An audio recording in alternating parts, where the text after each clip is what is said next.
자, 오늘 말씀은 신명기 22장 1절부터 12절까지 말씀입니다. 함께 읽습니다.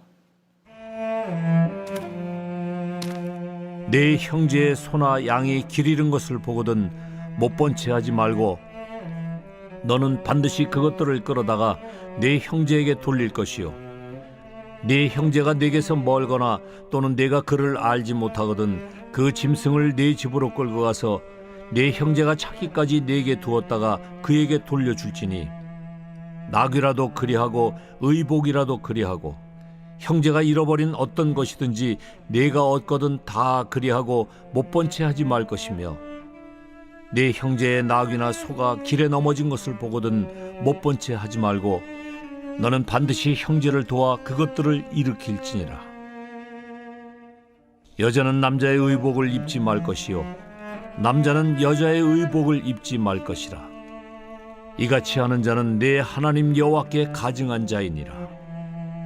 길을 가다가 나무에나 땅에 있는 새의 보금자리에 새 새끼나 알이 있고 어미새가 그의 새끼나 알을 품은 것을 보거든 그 어미새와 새끼를 아울러 취하지 말고 어미는 반드시 놓아줄 것이요 새끼는 취하여도 되나니 그리하면 내가 복을 누리고 장수하리라. 네가 새 집을 지을 때에 지붕에 난간을 만들어 사람이 떨어지지 않게 하라. 그 피가 네 집에 돌아갈까 하노라. 네 포도원에 두 종자를 섞어 뿌리지 말라.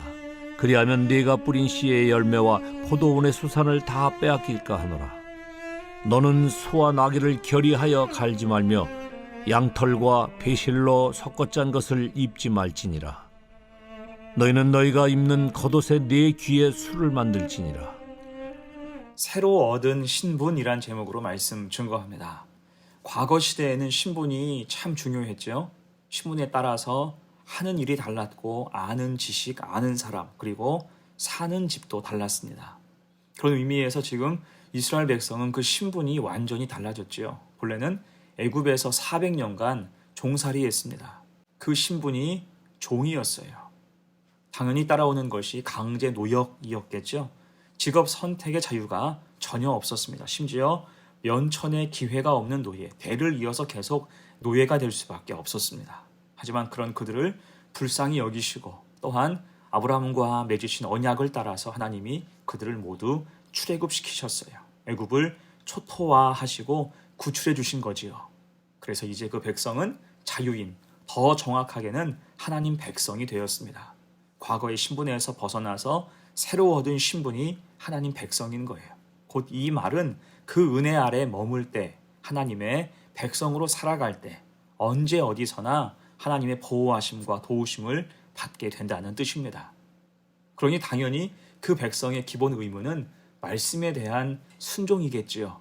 또한 하나님은 그런 신분과 권리에 준하는 생활 양식들을 말씀해 주셨는데 오늘 본문을 통해서도 그 양식을 말씀하십니다. 그것이 무엇일까? 세 가지로 생각을 해봅니다. 첫 번째, 이웃을 사랑하라고 말씀하세요. 1절로 4절의 말씀, 내 형제의 소나 양이 길 잃은 것을 보거든 못 본 채 하지 말고 너는 반드시 그것들을 끌어다가 내 형제에게 돌릴 것이요 내 형제가 내게서 멀거나 또는 내가 그를 알지 못하거든 그 짐승을 내 집으로 끌고 가서 내 형제가 찾기까지 내게 두었다가 그에게 돌려줄지니 낙이라도 그리하고 의복이라도 그리하고 형제가 잃어버린 어떤 것이든지 내가 얻거든 다 그리하고 못 본 채 하지 말 것이며 내 형제의 낙이나 소가 길에 넘어진 것을 보거든 못 본 채 하지 말고 너는 반드시 형제를 도와 그것들을 일으킬지니라. 아멘.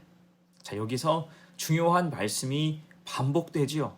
못 본 채 하지 말고 곧 이웃의 어려움이나 형제가 받는 손해를 무관심하게 지나쳐버리지 말라는 그러한 뜻입니다. 그럼 우리가 언제 못 본 채 할까요? 귀찮을 때지요. 별 도움이 안 될 때, 내가 굳이 개입해봐야 나한테 이익이 없을 때 우리는 그냥 못 본 채 하기가 쉽습니다. 하지만 성경은 말씀해요. 야고보서 4장 17절입니다. 이러므로 사람이 선을 행할 줄 알고도 행치 아니하면 죄니라. 아멘. 또한 마태복음 10장 42절입니다. 또 누구든지 제자의 이름으로 이 작은 자 중 하나에게 냉수 한 그릇이라도 주는 자는 내가 진실로 너희에게 이르노니 그 사람이 결단코 상을 잃지 아니하리라 하시니라. 아멘. 그래서 하나님 백성은 못 본 채 하는 사람이 아니에요. 이웃을 내 몸과 같이 사랑하는 사람, 보는 즉시 섬기고 도와줄 수 있는 사람이 하나님 백성다운 것입니다. 어느 미국인 선교사 부부가 있었어요. 그들이 오지, 인디언이 거주하는 곳에서 선교하는 중에 그 부부는 별명이 4번이나 바뀌게 됩니다. 인디언들은 처음에 그 부부를 그냥 백인이라고 불렀대요. 별로 신경 쓰지 않는 거예요. 그러다가 그 부부가 의료 봉사에 헌신하자 존경하는 백인이라고 부르기 시작했습니다. 그렇게 10년이 지나도 그 헌신의 모습이 계속되고 이제는 인디언처럼 익숙하게 말도 잘하자 이제는 그들을 백인 인디언이라고 불렀습니다. 그리고 나중에는 이들을 존경하고 따르면서 하늘이 우리에게 보내준 사람, 하나님의 사람이라고 불렀다는 거예요. 그래서 누가 이들에게 물었습니다. 어떻게 그런 삶을 살 수 있게 됐습니까? 그러자 이들이 이렇게 말했어요. 우리는 하나님의 뜻에 따라 이곳에 왔고 단지 그들 삶을 못 본 채 하지 않았을 뿐입니다. 여러분, 이것이 복음의 생명력이라는 거예요. 이를 통해서 믿음이 심어지는 것입니다. 그래서 우리도 이웃을 사랑하라는 말씀에 순종하여서 모른 채, 못 본 채 하지 말고 늘 하나님 사랑으로 이웃을 섬기며 사는 성도가 되시기를 간절히 축원합니다. 아멘. 두 번째예요. 새로 얻은 신분으로 두 번째, 자연을 사랑할 것을 명령하세요. 하나님은 창세기 1장에서 특별한 권리를 인간에게 주셨죠. 하나님이 그들에게 복을 주시며 하나님이 그들에게 이르시되 생육하고 번성하여 땅에 충만하라. 땅을 정복하라. 바다의 물고기와 하늘의 새와 땅에 움직이는 모든 생물을 다스리라 하시니라. 아멘. 하지만 이때 분명한 것, 이 다스림의 근거는 하나님의 뜻과 사랑에 한정됩니다. 무조건적인 착취가 아닌 거예요. 그런 의미에서 하신 말씀이 오늘 본문 6절, 7절입니다. 길을 가다가 나무에나 땅에 있는 새의 보금자리에 새 새끼나 알이 있고 어미 새가 그의 새끼나 알을 품은 것을 보거든 그 어미 새와 새끼를 아울러 취하지 말고 어미는 반드시 놓아줄 것이요 새끼는 취하여도 되나니 그리하면 내가 복을 누리고 장수하리라. 아멘. 이것은 자연 법칙에 충실하라. 욕심을 가지고 함부로 훼손하지 말라는 것입니다. 특히 어미와 알을, 어미와 새끼를 동시에 잡지 말라고 해요. 어미는 놓아주라. 왜요? 어미가 없으면 알, 새끼는 자연스레 죽을 수밖에 없는 거예요. 그러니 차라리 새끼와 알을 취하되 어미는 놓아주라. 자, 그런데 여러분, 이때 인간의 탐욕은 어떻습니까? 새를 잡으면, 어미를 잡으면 새끼 알도 먹으려고 해요. 이것이 본능이지요.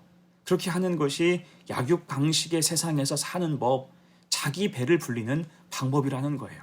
그런데 하나님께서는 그러한 행동을 하지 말 것을 말씀하십니다. 대신 탐욕대로 살아가는 자가 아닌 창조주이신 하나님께 속한 자로 더불어 살 것을 말씀하세요. 그 자연은 하나님이 우리에게 주신 선물, 당연히 그 속에 속한 우리는 그것을 잘 유지하고 보존해야 한다는 것입니다. 그럴 때 너희가 복을 누리고 장수하리라. 하나님의 축복과 은혜가 임한다는 것입니다. 이 뜻을 기억해서 우리가 할 수 있는 한 최선 다해서 자연을 보호하고 아끼는 성도가 되시기를 축원합니다. 아멘. 세 번째입니다. 새로 얻은 신분으로 세 번째, 신앙의 순수성을 지키라는 것입니다. 자, 5절을 봅니다. 여자는 남자의 의복을 입지 말 것이요 남자는 여자의 의복을 입지 말 것이라. 이같이 하는 자는 내 하나님 여호와께 가증한 자이니라. 아멘. 또한 9절로 11절입니다. 내 포도원에 두 종자를 섞어 뿌리지 말라. 그리하면 내가 뿌린 씨의 열매와 포도원의 소산을 다 빼앗길까 하노라. 너는 소와 나귀를 결의하여 갈지 말며 양털과 배실로 섞어 짠 것을 입지 말지니라. 아멘. 자, 이 말씀의 선명한 뜻은 구별해 있지요. 하나님께서 창조하신 순수한 상태는 그 나름대로 하나님의 뜻이 담겨 있다는 거예요. 남자와 여자가 그렇고 소와 나귀가 그렇습니다. 포도의 종자가 그렇고 양털과 배실도 그렇습니다. 비슷해 보여도 성질이 다르고 그 속에 담긴 하나님 뜻이 전부 다르다는 거예요. 곧 이것을 임의대로 바꾸지 말라.